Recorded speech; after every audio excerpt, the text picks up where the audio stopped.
The Extrospective podcast is sponsored by Runner, which is the first of its kind, #1 rated, fully automated running coaching service. Whether you're training for your first marathon, a faster 10k time, or simply couch to 5k, you'll be guided by an expert team including Olympic marathon runner Steph Davis. Download Runner, spelt RUNNA, today from the App Store and take your running to the next level. With code ZAK, you'll be able to get your first 2 weeks free and see what all the hype is about. That's ZAK, Z-A-K, for your first 2 weeks free. This week's Extrospection is James Frater, who is a medical doctor, TEDx speaker, and LinkedIn creator who has spent his time studying at King's College London, investing in opportunities for underserved communities. Having grown up in Jamaica with access to life-saving medical care, James was made starkly aware of the importance of education and healthcare in relatively poor communities. Whether it was receiving the Princess Diana Award, completing an internship with Google whilst on placement in hospitals, or driving social change during his time as president of his university's African and Caribbean Society, James has continuously gone above and beyond in his personal and professional life, pushing the boundaries and serving others. In his TEDx talk, he challenges us to consider what your actions would say about you if you couldn't speak. And James is certainly someone who, without a doubt, is the personification of say less, do more. It's a pleasure to introduce James Frater, MD. If my mum couldn't afford the medication and the equipment I needed at home to prolong my life long enough to get to hospital, I would have passed away. Then it turns out it was Prince Harry that was kind of introducing me to speak. The most prestigious award a young person can get for humanitarian work. My whole thing as president was making it an inclusive space so people felt they belong, regardless of where they came from. It's so important that we test our limits constantly, because you have to know where your limit is so that you know how far you can go when you need to. I see it as an act of worship when I'm serving. This is my God-given purpose. Living audaciously is super simple, and it's all about living a life you choose and not one that's given to you. Whenever you're in any situation where you feel like there's no hope, it means that there is opportunity for good to come out of it. So James, how are you doing today? I'm good. I'm much better now that I'm here. I'm sure it's going to be a wonderful and kind of stimulating conversation. I wish it was a little bit warmer. That's probably my only qualm of the day. But other than that, it's been a good Monday. Hope so. Pleased to hear it. One of the things that you mentioned, and we came across each other during this TEDx at Surrey University this year. One of the things you said in that talk was, if you couldn't speak, what would your actions say about you? And you're certainly someone that I've recognized, not only from that day, but also in doing my preparation ahead of this, is you are someone that takes action, and you've been involved with a lot of initiatives and doing a lot of good work and giving back to the community. And I'm really excited to get into that a little bit later on. But for people who don't know, you are essentially looking into giving back to young people. And so the question I wanted to ask is, what were you like as a child, and what was your upbringing like? Good question. So I think just to kind of add on to that, I think for me, my thing is about helping people generally that come from any underserved sort of background. I think it's just that in this kind of phase of my life, I focused on young people, specifically from African and Caribbean backgrounds. But I think throughout the course of my life, it will be different groups depending on sort of what my mission is at the time. But just holistically, people.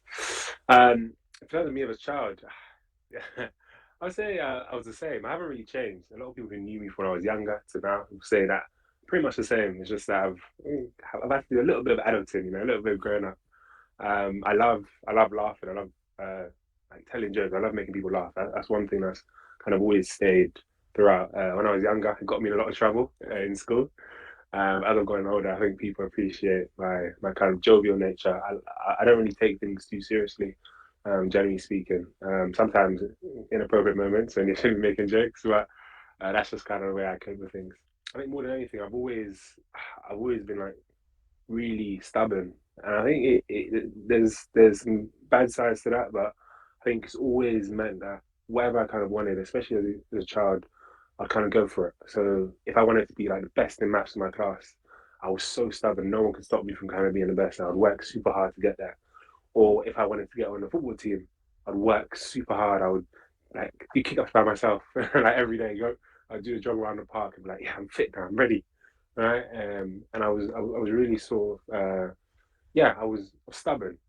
That stubbornness is the thing I think that one of the main traits that's really stuck with me, and has really sort of allowed me to do a lot of things that I've done today. Just out of curiosity, where do you think that that stubbornness came from? Was there any particular thing that you can point to in maybe your parents or your kind of environment when you were growing up? I think for me, I hated the I hated the idea when people just like told me I couldn't do something. Like I guess like every young person, but for me, I really didn't like it because I'd always question like, why can't I? Or like, what's the reason behind this? And I always sort of needed a reason, especially when I was younger. Always needed a reason for something. If I didn't have a reason, I'm like, well, that means I can do it because there's no good reason for me not to do it. So I think it started off with maybe you could say a little bit rebellious, but more so just I was curious, right? I wanted to see like how far I could kind of go, how far I could push something, like where the boundaries were, right? Which as I kind of mentioned before, got me in a bit of trouble. I can't really pinpoint like a specific time when that kind of started. I just always knew myself as someone who was quite stubborn and always wanted to sort of know why and test boundaries. It's funny you mention that because that was actually a big part of my baptism speech from last year. Is when I got baptized was always wanting to understand why and searching for those answers. And I think that's obviously been a great success in your life because it's led you to keep digging deeper and keep trying to improve and going to fields which maybe others didn't think you could have done. So again, for those of you who don't know, you are currently, well, you've just graduated as a medical doctor. Firstly, congratulations Thank on you. that. I know it can be a long and arduous journey. With, I, I don't know how you did it, and yeah, we'll talk about that more in detail. But I wanted to understand again from that childhood perspective, where did the desire for medicine come to? I read somewhere that you were growing up and you were in hospital quite often. So Yeah. where did that come from? Uh, Great question. I can see you've done a bit of research. So, my desire to study medicine and kind of to be a doctor started when I was in Jamaica. So this was before I came to England when I was 6 years old. And in Jamaica, I had really uncontrolled asthma. So I was having asthma attacks quite frequently, which isn't normal, right? And I could average about like, every 6 weeks to 8 weeks, I was in hospital, just kind of literally back and forth. It was like a shuttle bus. Like I can make jokes about it now because it's sort of like the past. But I just remember being young and just thinking like, wow, I was super fascinated by everything that was happening. And because I spent so much time in hospitals, it felt like a second home to me. It didn't feel foreign. It didn't feel scary or strange because I was there so often. I got to know some of the healthcare professionals. I even had a bed in the ward that they would kind of assign me as like James's bed, right? And I think even from a young age, I had the understanding that if my mum or just my family in general couldn't afford the medication and the equipment I needed at home just to prolong my life long enough to get to hospital, then I would have passed away. 100%. There's no doubt about it. And I think having that awareness for so young, whilst also having a positive experience in the hospital and feeling quite familiar with it, I thought to myself, oh, I can do that. This is something I can do. And I always said to people that I wanted to come back to Jamaica and build a clinic right next to my house, so that I could treat people and everyone could feel better because I wanted people to feel the way I felt when I went to hospital and I was coming out. I think that's what really started my journey. And then since then, like people, my family, like friends, they would say, "Oh, Doctor James, Doctor James." I would practice things on my grandma. May her soul rest in peace, because I would I practice on it every single day. Grandma, is Doctor time? She'd be like, again, right? But yeah, that's how it started. That's such an interesting story because it really highlights how your own personal experience can be transformed into an appreciation for it. I mean, we are so privileged in the fact that in the UK we have something like the NHS, however much it's under pressure and under stress now, is only a couple hundred years ago, most people in the world didn't have access to these things. And it was, we lived in desperate times. So I think you being able to identify that in your own environment growing up and then give back is incredible. I suppose when you were that age, you didn't really have true grasp or understanding of what it would take, or what it would look like when you're older. Yeah. But it's just this childhood ambition and dream. I mean, being a Hmm. doctor is one of those classic archetypes, isn't it? It's like you're going to be a doctor or fireman and things, and yeah, that does really make sense. And so, how did you go about turning that into reality through your school ages, like when you were in junior school, for example? Yeah, good question. So when I came to England, I actually really struggled to adapt to school. I was still doing well, like, academically, because I always enjoy. I was always curious. We wanted to kind of see how far I could go, as I mentioned before. But I didn't like England. It was cold. All my friends were in Jamaica, and I really, for a number of years, actually just didn't want to be here. And I think also on top of that, I didn't get the same encouragement that I had in Jamaica and like for my family in terms of being able to be a doctor. And there's loads of stats around kind of Caribbean boys and attainment and outcomes, all these things. I won't go into details of that, but just kind of generalization is generally speaking, Caribbean boys don't perform well at school. And I think as a result, that sort of expectation was put on me. Although I was performing well academically, my grades were saying otherwise. I think there wasn't really much sort of expectation that I was going to become a doctor, etc. So I didn't actually know how to become a doctor. Even from when I first went to school, I didn't know how to do it, but I had a belief I could do it. And I think come to England, it was compounded by not having that sort of belief in me in school. Plus, I didn't know how to get there because I didn't have any doctors in my immediate family. Hmm. So I think I went through the school system just sort of doing well in school and just knowing that it's still an option because academically, like I've got the things that I need, but just not knowing sort of should I be doing something at this age?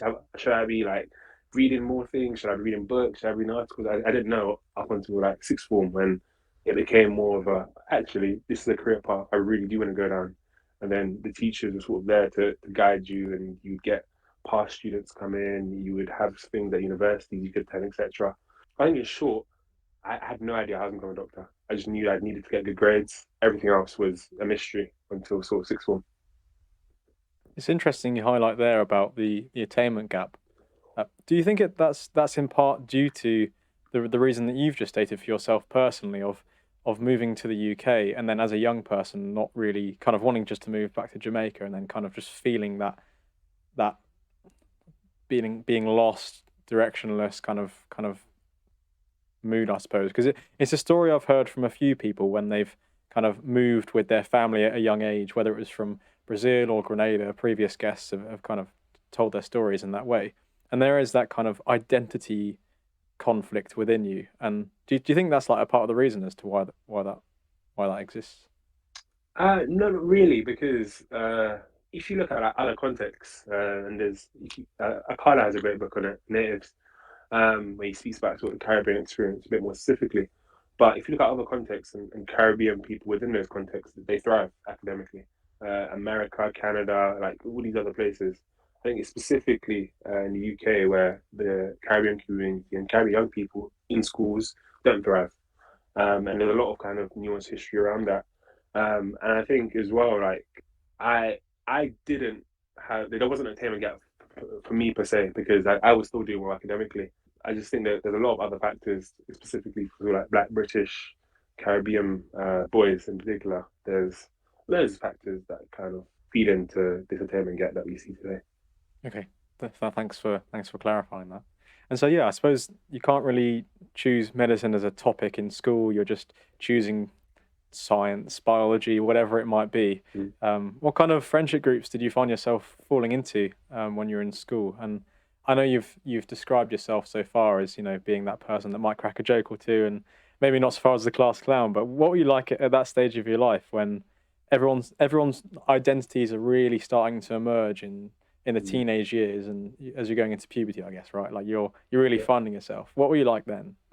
Yeah, as I said, like I've been the same in my life. So I was very much a class clown. That is an accurate description of me. And so it was a bit of like a paradox, if that's the right word, in that I was the class clown. I was getting in a lot of trouble, but I was also doing well academically. So I was like, oh, like, what do we do with him?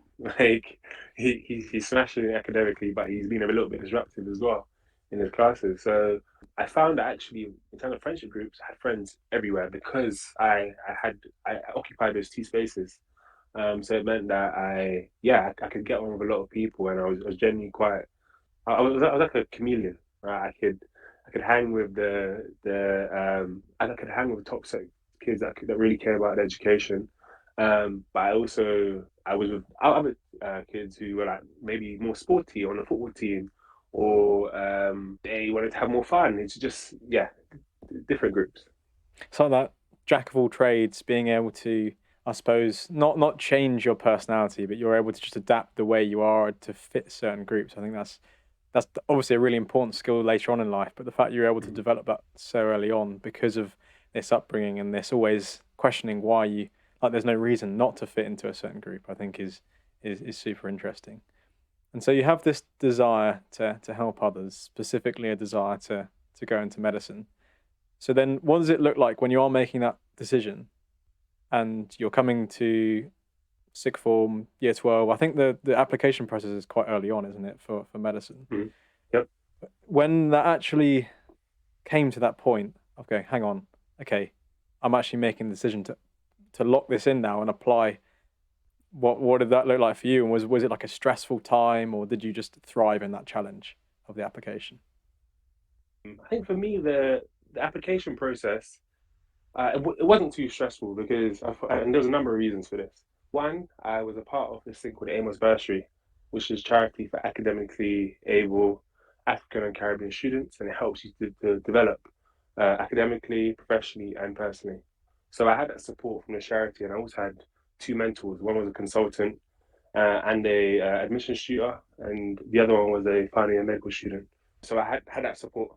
Then I also had a teacher, my sixth form, who was sort of dedicated to all things sort of medicine, and they could like really help me to really understand the process. And the third thing is I took gap year, which is something I always wanted to do. It meant that I didn't have the added pressure of having to do like exams and stuff and think about A levels whilst applying. So it wasn't as stressful for me. Okay, makes perfect sense, and that's actually obviously an organisation that you went on to then volunteer for, which I guess is a common theme with you. Kind of you're getting this access and reward yourself, and then you want to go and give back. So you spent time on that gap year. Why did you want to spend time on the gap year? What did you get up to? I got into a lot of things in my gap year, but the ones I talk about, the first thing I did was obviously I applied to uni, which, as I said, was a little bit easier as a process. It's still very stressful because you're having to do like a lot of drafts, your personal statement, having to really refine it, and you have to apply by, I think it was the 14th of October is when the deadline is for like, Oxbridge and medicine and all these things. It's around that date. Then after that, I decided to get a job because I needed to earn some money. I wanted to learn to drive, but I did loads of work experience. So I did two hospital placements in my gap year, and I also went to Gambia for 3 months, which was a transformative sort of trip. It wasn't a holiday. I went there to do some like research, but transformative for me. And I'm glad you mentioned that because I was gonna ask what you learnt about yourself on that trip because I suppose was that the first time you sort of went out to a country like that or community to really see it again since and I know it's not the same context, but insofar as going back outside of the UK to see what Mm. medicine and on the ground with I think it was the was it hepatitis B was the education research you were doing. Yeah. I can talk a little bit about it as well. So I was fortunate enough to, and this was also through the Amos Bursary, but I was fortunate enough to go do some work with a research project called Prolifica, which is an international research project looking at if you were to manage and treat hepatitis B, could you reduce the incidence of liver cancer, which was that the rates were very high in West Africa, particularly Gambia. So I went there, worked in some labs, I did some stuff in clinics, and this was before I went to medical school, so everything was exciting for me. Just even seeing patients, I was like, wow, this is incredible. And learning so many like lab skills that a lot of university and like early career people would learn. I was learning before I even stepped foot into university, so I was really kind of privileged in that sense. But more than that, I'm really glad you kind of picked up on the sort of the even though the contexts are different, I did have those similarities in terms of how I felt. It was another context where I saw people who didn't have extra access to healthcare, things that we would even think about in the UK. They were having to worry about because didn't have the resources, the medication, even the people to sort of deal with it. And I think the second time in my life, I had like an epiphany. I was like, no, I really have to do something for these sort of communities. And that's why I said at the start, I'm very much concerned with just helping any underserved communities. And I think obviously for me, it's specifically around like access to healthcare, because that's super important to me. But I believe that education and technology also are involved in giving people equitable access, right? Which is why I do so much about education and I care so much about technology as well. I just came back knowing that I had to serve in whatever capacity I could, and that at every stage of my life, the service that I give looks different, but it should always be sort of like that. The minimum that I can do, I should do it. So it was what you learned about yourself was more so that you realize, okay, this is definitely, it's almost like a confirmation because you go out there, Yeah. you maybe not 100% sure, you go out there and it's like, okay, I definitely know this is the right course for me.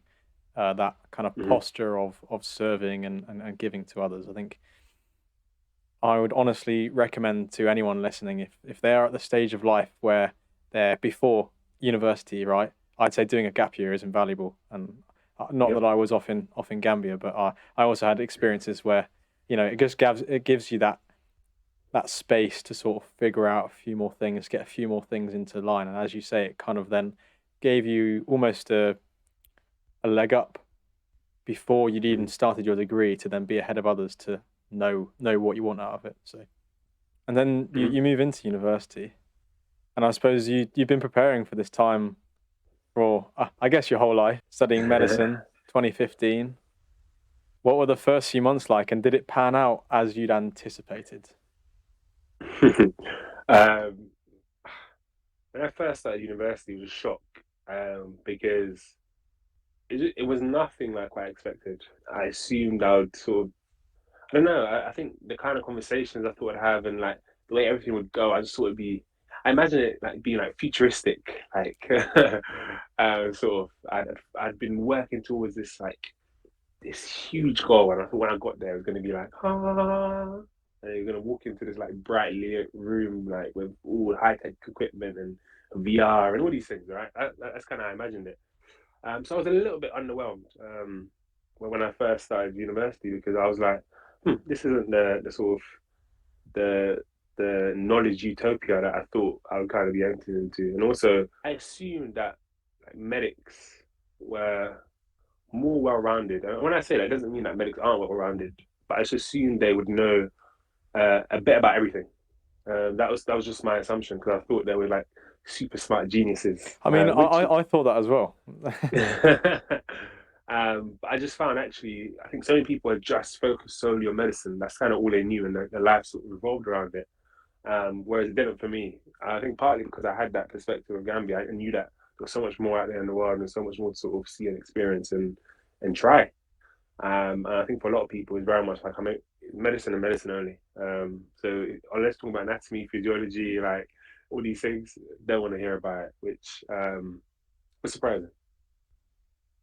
So somewhat underwhelming, but then I suppose you, on top of all of the work that just the degree requires, because I mean, you would be forgiven for just completing the medicine degree and not doing all of these other side projects and initiatives that you've undertaken because it is so strenuous. And I wanted to kind of dive into your mind as to when you're in that time before the business kind of middle. I've forgotten the name that they call it, but the medicine degree, you have the middle Oh time yeah, to the integrated degree. that thank you. That's what I was looking for.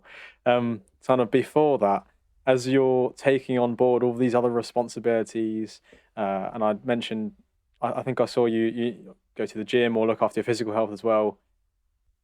How do you manage to pack that all into a daily routine whilst at uni? And did you ever find there were times where you were burning out or stressed to the point of, what am I doing? Because I feel like people can relate when they try and do all those things all at once. Yeah, yeah, no, definitely. I think there's definitely a few times where I felt like, oof, I need to stop.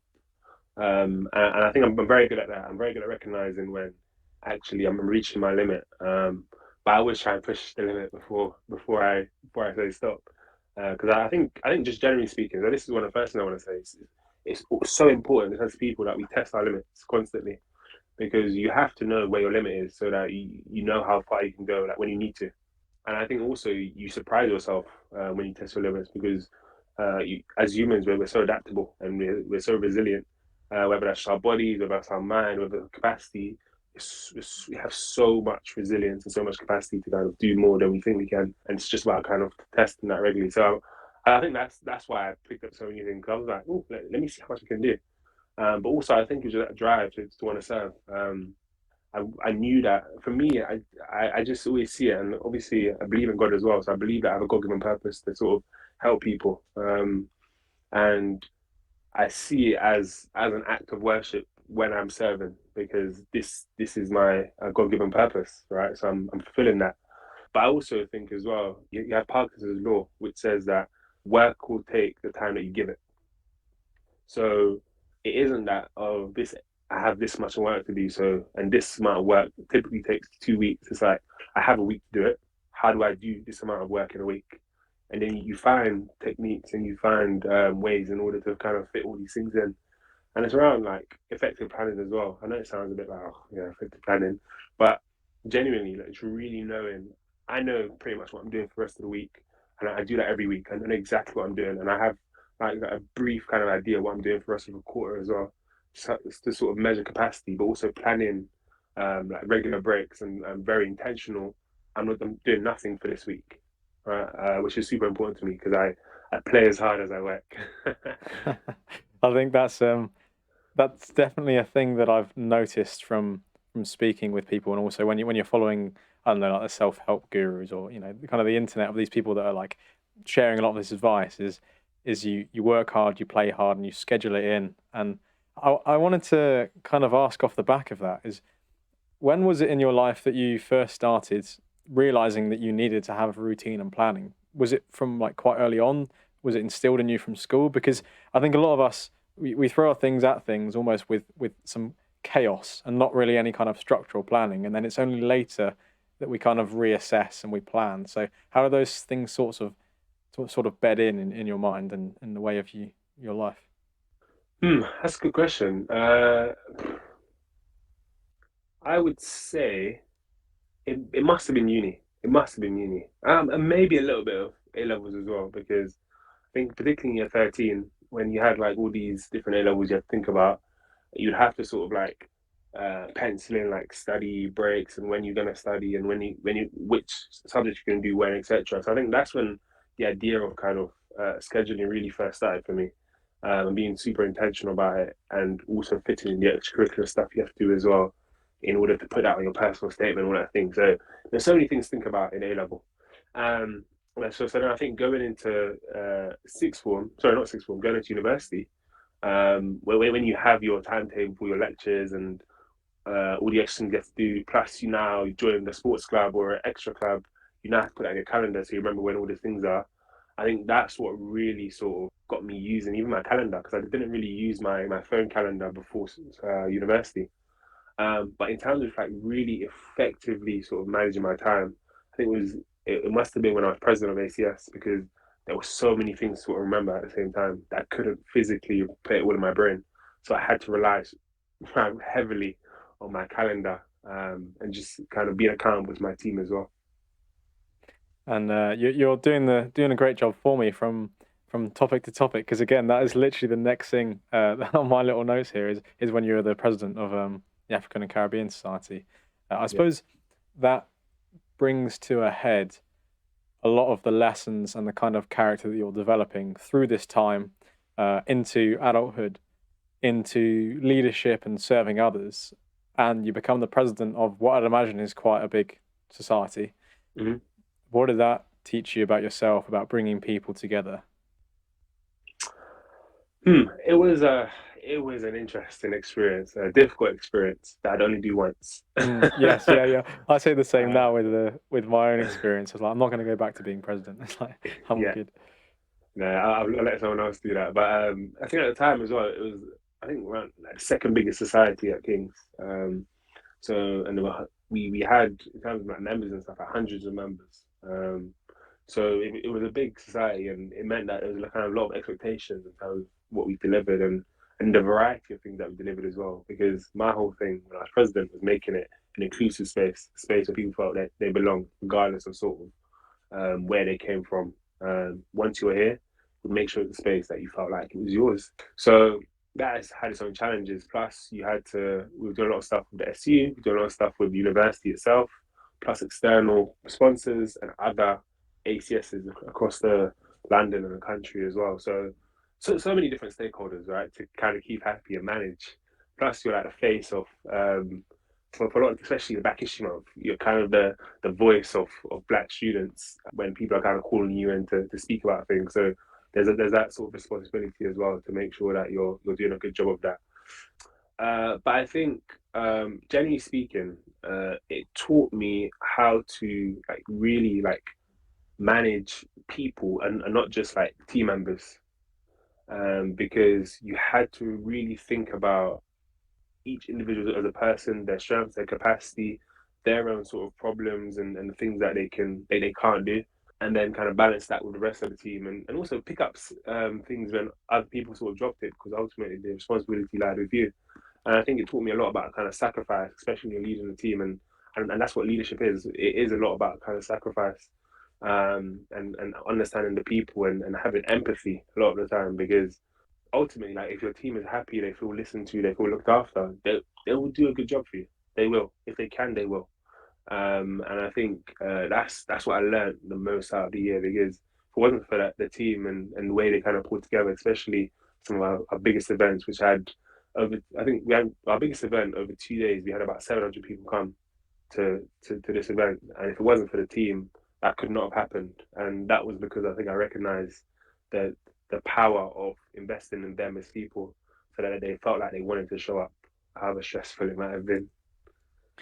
It's like in a work or business environment or in a relationship, wherever it is, if someone feels heard and feels like their contribution is making a meaningful impact into doing something, then they're more likely to work hard. And I think specifically from a psychological perspective, that's one of the main things that I've recognized as well, parallel to yourself there with growing into roles of maybe managing people and having to understand different people's psychologies and what different people react differently to the same thing and really negotiating that teaches you a lot about other people but also about yourself, and that's why I find it so interesting that you were the president of that huge society because it's a burden of responsibility, but it's not a burden in the same way as we talk about burden Yeah. now. It's you're carrying a heavy load, hopefully then to offload that from other people and to do something good, which is obviously what you're able to achieve. Is there anything else from that sort of time period that you think would be interesting to unpick, or do you think that's cool before like pre business management degree, which I think is insane that you get a degree in in the middle of Mm-hmm. the medicine. Um, That would help. I think That that would help people understand who you are. yeah. So one of the things that when I went to uni, obviously I did a gap year as well. So I had a year to kind of like feel out what kind of things I wanted to do before I went to uni and all these things and get advice from people older than me. And so as a result, I made a list of things that I wanted to do before university. One of them was become ATS president. One was like increase access to education for Caribbean students in particular. And there were some other things in terms of like awards and stuff that isn't really important. And I think that really gave me that sense of purpose and drive that I kind of had going into university. And it meant that I always tell the story, but when I first applied to be a student ambassador, I was rejected. And I was like, "Oh, this isn't part of the plan. I have a very clear plan." So I emailed her and I essentially said, "Oh, you guys made a mistake," and like through some back and forth sort of emails, etc. Um, I was then made a student ambassador, and then since then I've worked with Kings on so many projects. I've interned with them. I've picked up a role within the wine and participation department as well, specifically for looking at African and Caribbean students, prospective students anyway. I think that's the only thing I would say. Like I was very kind of intentional when I came to uni with the things I wanted to do, and I went and did them.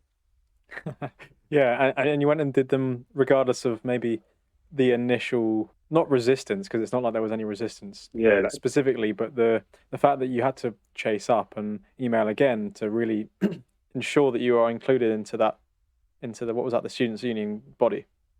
Student ambassador. No, I actually emailed and said you guys have made a mistake. Even though, so it was an application process, and they said, oh, unfortunately, you haven't been chosen. I just emailed and said, sorry, you made a mistake. So I just completely like ignored the outcome of the application process and just kind of slivered in. I think that speaks very much to that persistent mindset of if you've got a target and you believe that you want to achieve it enough, then you'll make it happen. I think a lot of people get what's the word, like disencouraged Yeah, it's when hard. at the first hurdle, because it is hard to face that rejection. But I think I read a LinkedIn post the other day, something about like someone being annoying, and don't worry about being annoying and applying for jobs and in sending cold messages and going for things, because at the end of the day you're taking that initiative, and you'd be surprised a number of times where any of us have got to places after being rejected or after being turned down several times. It's just having that drive. Obviously, just you won't take no for an answer, which is clearly playing into that kind of stubborn mentality, Yeah. which I think has served you obviously very well, as we talked about earlier. And then yeah, so I want to talk about the decision as to firstly as to why you took that business management degree in the middle. Is it optional or is it necessary for a medical student to do that year? So it's optional. They encourage it, but you don't have to do it. Okay, and then I suppose the question then is why did you choose business as the year? Yeah. So I was choosing between global health and management. Those were the two kind of options in my head, anyway. I always knew I wanted to integrate because I needed a break from medicine, and I really wanted to do global health.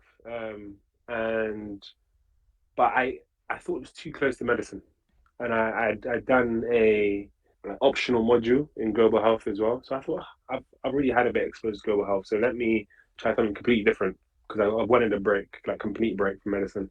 So I chose Imperial because I wanted to go to another university as well, and they were the ones that did management. So it just seemed like it was in the end like a really easy choice for me. It didn't take much sort of like I'm in iron or should I shouldn't I. It was very much like oh yeah, this is a break, different uni, different degree completely.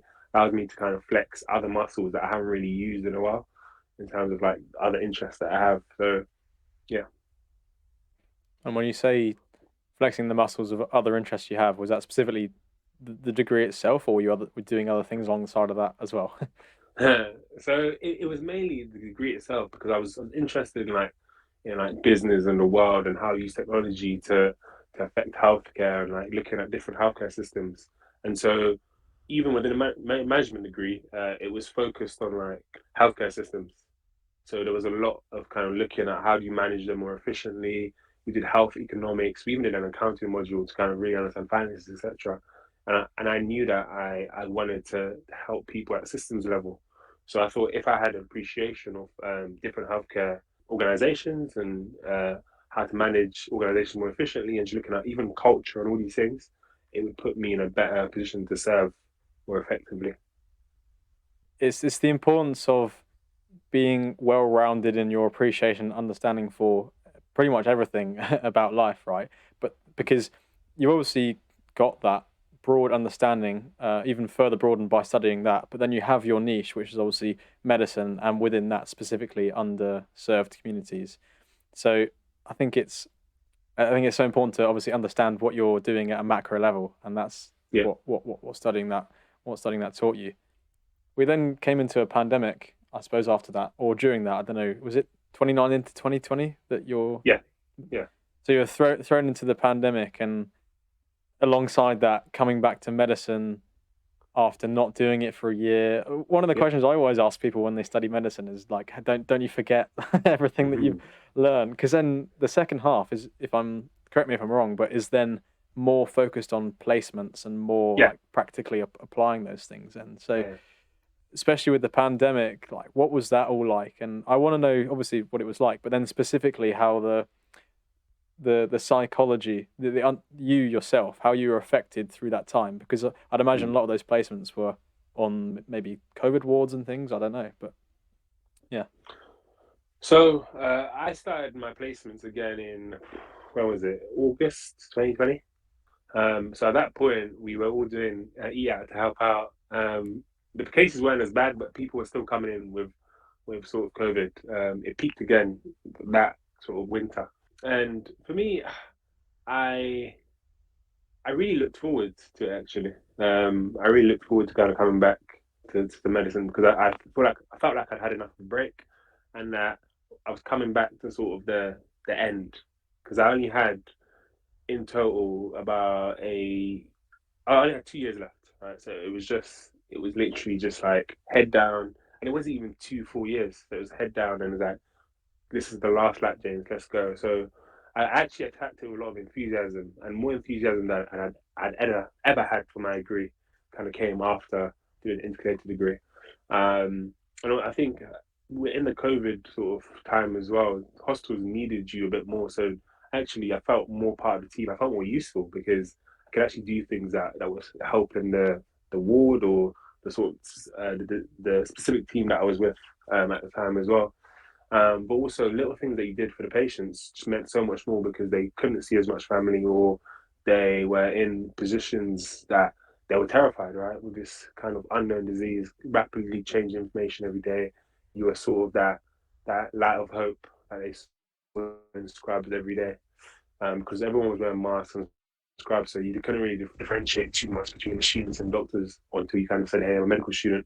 And I very much saw as much as there was so much kind of negative to come out of the pandemic in terms of like life lost and sort of the effects it had on families and people individually. Um, I always saw the pandemic and that time as an opportunity because I believe in like, and I think that's kind of like general thing in my life. Whenever you sort of you're in any situation where you feel like desperate or you feel like there's no hope, and it means that there's opportunity for good come out of it. There's an opportunity to find a solution or a way out. And I think that COVID it was a tough time, but it meant that there has to be an opportunity somewhere, and I kept on kind of trying to find it. It meant I could do more because everything was online, so you could do two things at the same time: have a screen over here and a screen over there, and be attending to things. Whereas beforehand, you had to kind of be there in person. And I think I just saw it as an opportunity to adapt, to kind of test new skills that I hadn't tested before because we hadn't had this external shock to the system. You're almost your curiosity there and your stubbornness and the why not. You talked there about the solutions, trying to find the solutions and things, and again, you're bringing in that perspective of, well, if there isn't currently a solution, that's an opportunity to find a Yeah. solution, which I think is a really, really powerful mindset to have in wherever context, whatever environment you find yourself in, is to be a problem solver and to be someone who doesn't see the failure or the Mm-hmm. negativity, but knows that that place now has a chance to rise up, which I think is so Yeah. powerful. Um, But I think just in check, I think that fundamentally stems from a belief in God. If you have a fundamental belief in something much in hiding yourself or bigger than yourself, right? Then it means that I guess kind of bring it back to me. It means for me that I always believe that God is constantly good. So it means that God's plan for us is also constantly good. So if something bad is happening, it is part of a plan that I can't comprehend or understand. All I can do is keep my unwavering faith, which is the only thing I'm supposed to do, right? mm. And if I do that, it means that I can only be optimistic because I have unwavering faith in His constant goodness. And I think that's just kind of that's really helped me in through a lot of like negative quote unquote situations. For the first time in this podcast, I'm going to respond to that with amen. That's a that's a great thing. I think there's a quote by C.S. Lewis that Mhm. says something like, Most of man's upset or most of man's kind of anger or whatever comes from the false assumption that God isn't good." So Mm. if you have the preface, you have the assumption that God is good, then whatever is happening must be, again, as you say, like without comprehension, must be for the good. And all we can do is willing participants in trying to make things better. So Mhm. I think that's a really important point to touch on. Other people are also beginning to recognize this good work you were doing. I guess it's the accumulation of everything in the last few years up until this point. And in 2020, I read in many places that you were awarded the Diana Award, Yeah. which is not something I heard of, but apparently it's, as you'll be able to attest to, it's like the highest measurement of like social and humanitarian action for young people, like the highest accolade. So Yeah, can you Yeah. take us through what that experience was like? So I think they say it's the most prestigious award a young person can get for humanitarian work. You can see I've memorized that. um, but that experience was incredible.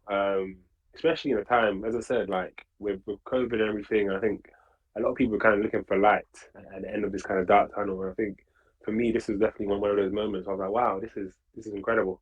I think I applied because I think someone actually no. I think someone has to nominate you, so I didn't apply.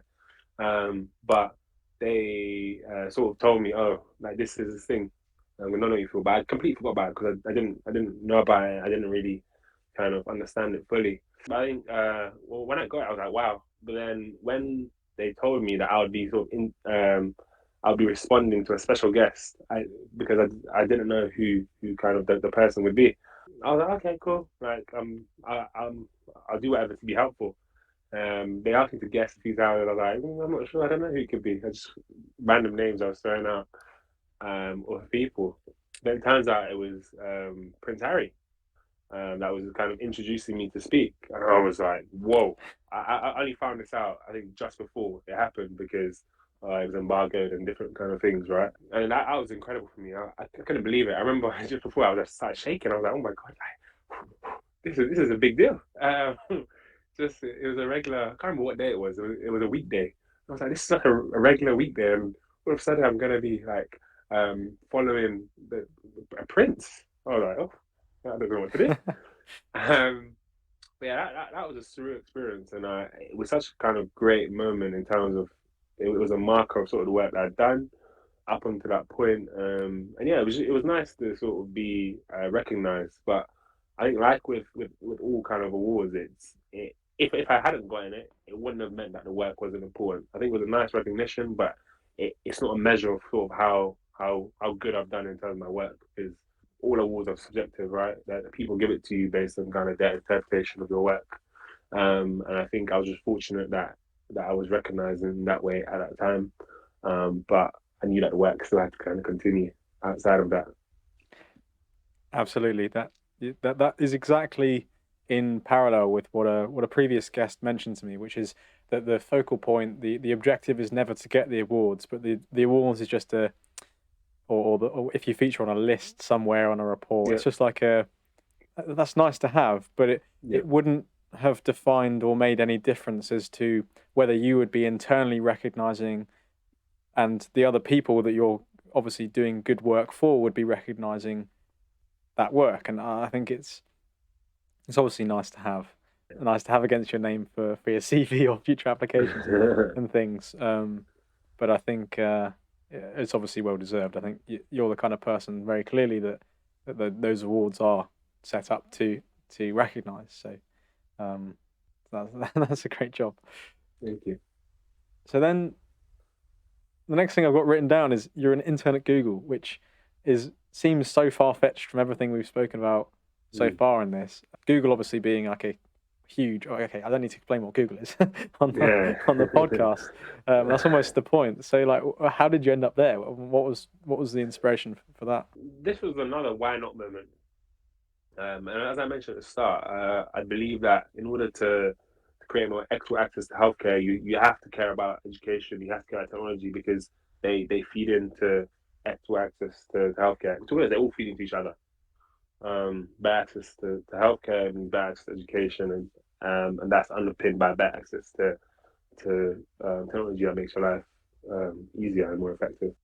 So it was sort of a no-brainer for me. I was like, this is the one like big tech is kind of the one thing I hadn't really explored up until that point, and I just thought if I want to solve the problems for people all over the world on the biggest scale possible, I need to go to an organization that is working on problems at that level to really kind of appreciate what it takes and what it means to sort of operate at that level.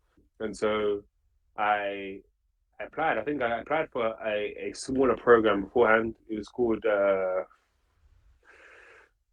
Google Black Talent, which was like a 3 day program, and they gave you like different talks and stuff, but also some help application. And then I applied maybe a few weeks after that, and then I kind of waited a couple months, got an interview while I was on placement actually. So had to kind of come off the ward, put on my shirt, and then do the interview. Unfortunately, it went well, and then I was offered the internship.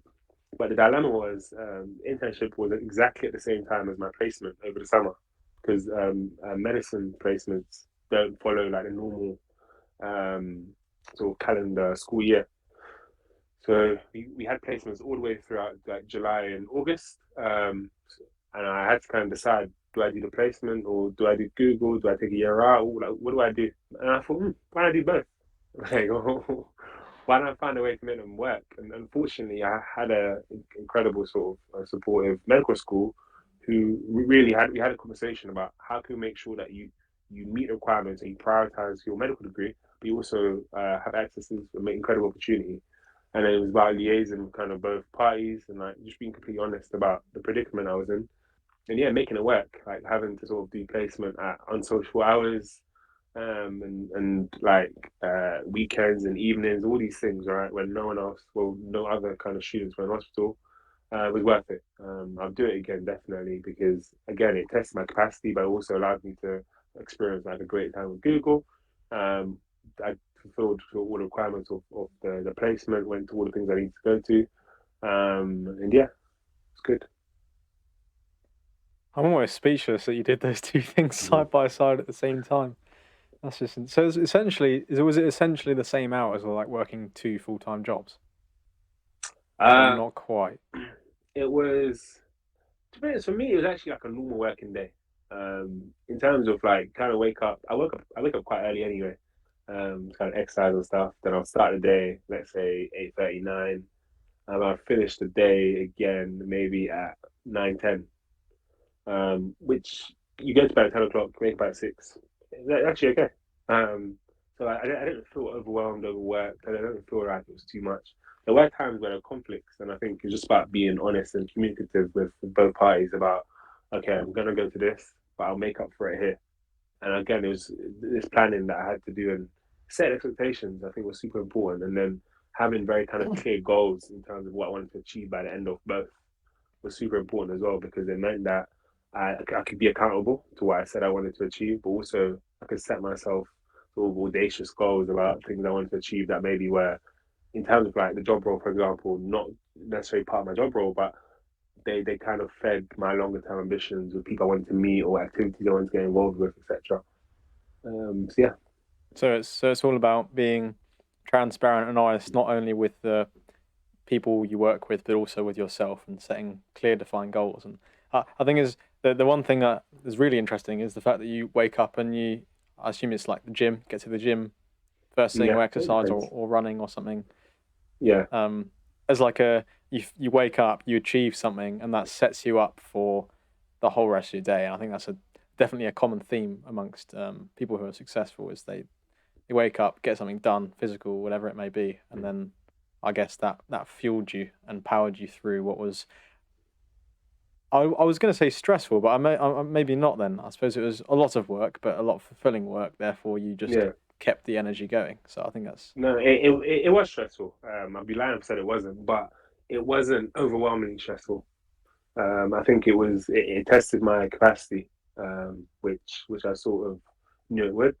And I think even in terms of like doing things in the morning, I'm very big on these things I like to call that dominoes for the day, the things that you should kind of do every day in order to kind of keep you ticking over.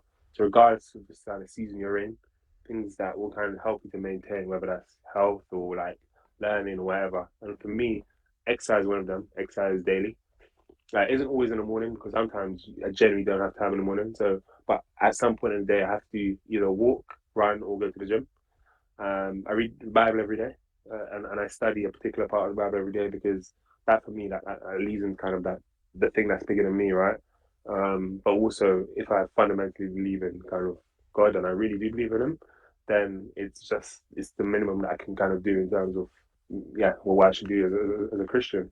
And then lastly, I'm learning Spanish at the moment. So this has been like the last like 2.5 months, but I do Duolingo every day as well because I felt like especially since leaving uni, I wanted to continue like learning, developing in some way, and I thought a language was a good thing to do. that actually inspires me to take up Duolingo because it's one of those small habits you can do, but like I'd imagine it's so valuable, and not just valuable from a work perspective, but just really cool. And I suppose Spanish speaking people would appreciate you fumbling your way through trying to ask for things and speaking to them. I think it's something which we take for granted almost, that everyone learns English. You That's know, honestly, see. yeah. uh, no hablo mucho español. Ah, you hablo español. And there's too much to run through everything because you've been involved with so much, as has been very apparent, hopefully from listening so far. And then it comes through to, I suppose, the beginning of this year. You're sort of finishing things off, wrapping things up. You apply for a TEDx, end up speaking at a TEDx, and it was really funny that moment when I think I went backstage to speak to you, and you're still getting changed out of. Oh no, it was the audition, or like one of the practices. You were still in your The scrubs. yeah, your whatever it was from placement. You just quickly turned up, and I think Yeah. that was fantastic.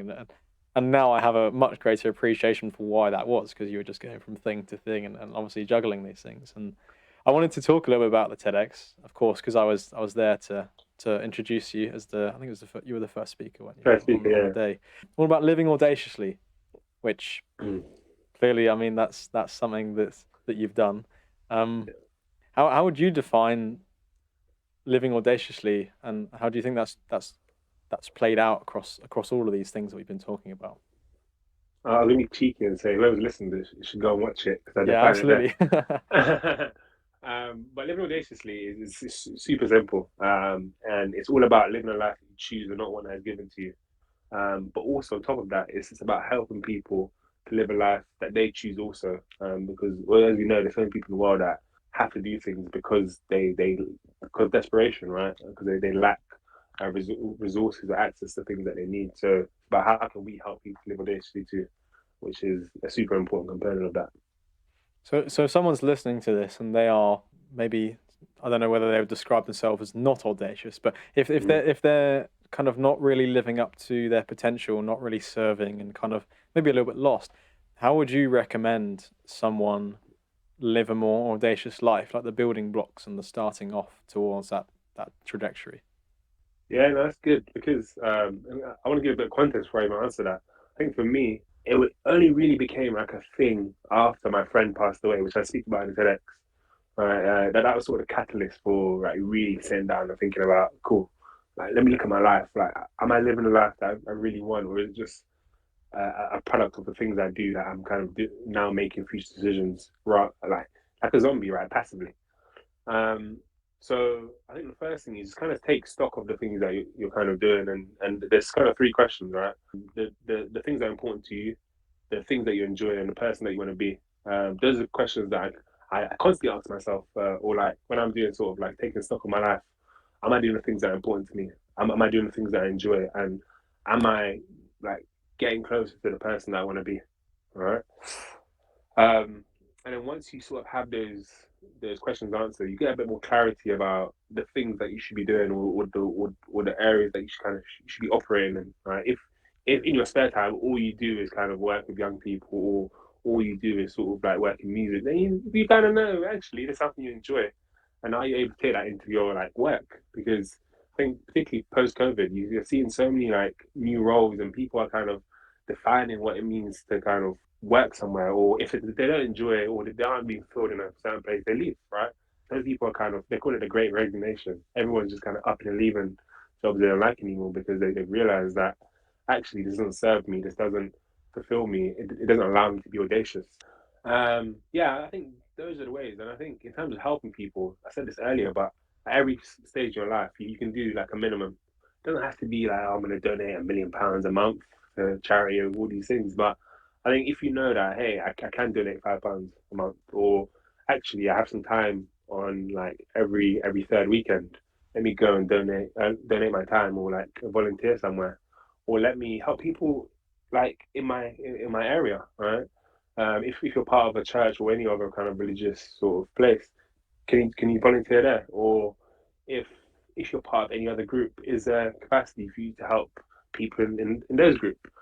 And I think that's what you should focus on. Doing like whatever you can, depending on kind of capacity, and then work up to there. But I think if everyone does the minimum that they can, you have such huge change because yeah, that's how it starts. I hope that people are making notes. That was a really, really good summary there, and something that I completely echo. There's nothing I can add to make that any better. And you pick up there about volunteering at church, and one of the things I wasn't intending on asking you, but I guess just if we want to briefly cover it is, and I know we have spoken about it in dribs and drabs during this conversation, but where would you say like the influence of your faith has had a really positive, meaningful impact on your life? Because it's obviously it's a bedrock, it's a foundation, and maybe some people don't see that when they see the surface level, like we've talked about achievements and things. So, how would you say that's kind of kept you steadfast? I suppose. What does that mean to you? I think for me, um, my faith, you see it in everything I do, and I think more as I've gotten older, especially in the last year or so, it's definitely become a lot more intentional. I think when I was 19 is when I really started to kind of take my faith more seriously.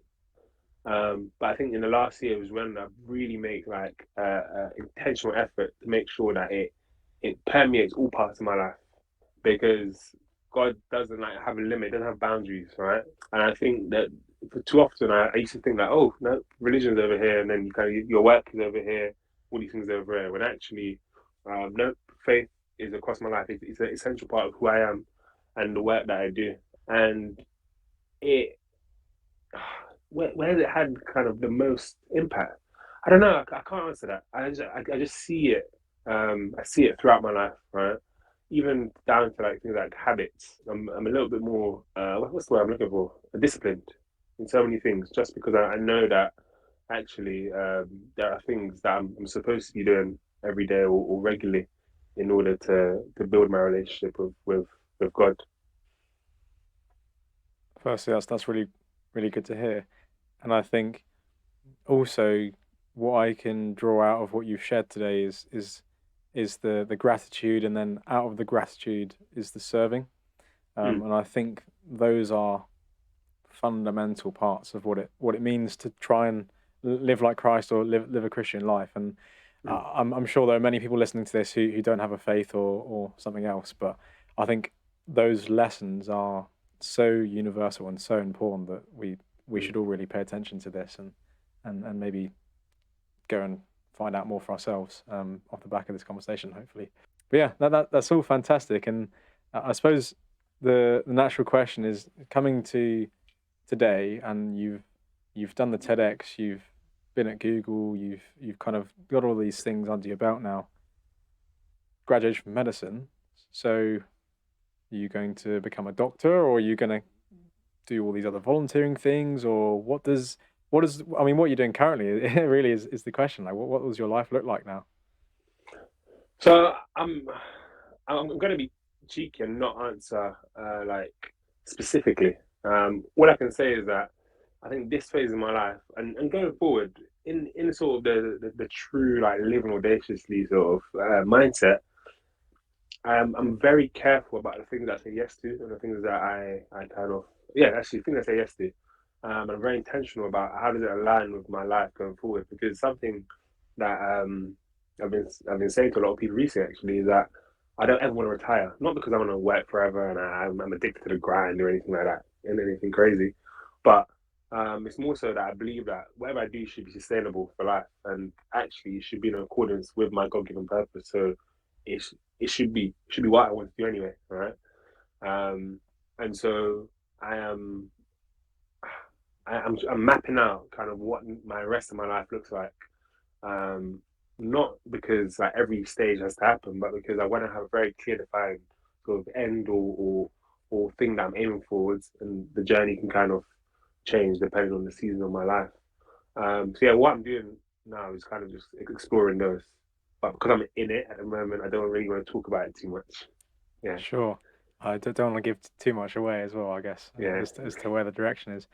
I suppose the question is if people want to get in touch or if people want to follow you, where can they do so? I think the best place to find me is on LinkedIn. James Frater, MD. I think my name is now. So yeah, you be able to find me on there, and I'm always happy to kind of connect. Also have a website which is myname.com. You can find me there, jamesfrater.com. You can find me on there as well. Yeah. Fantastic. Well, James, thank you so much for your time this afternoon slash evening. It's been really, really incredible talking to you just because of the extent of things that you've been able to do, which I think so far pushes the boundaries of what we're capable of in our day-to-day lives. A lot of people obviously settle down and get into the 9 to 5 trap and maybe don't have their purpose. And I think what you've been able to demonstrate is being that little bit more stubborn, being that more curious, and just doubling down on everything you're doing is the way to go to kind of follow your curiosity. So thank you very much for your time today. And thanks Yeah, everyone it's for a listening. pleasure. Thanks for having me.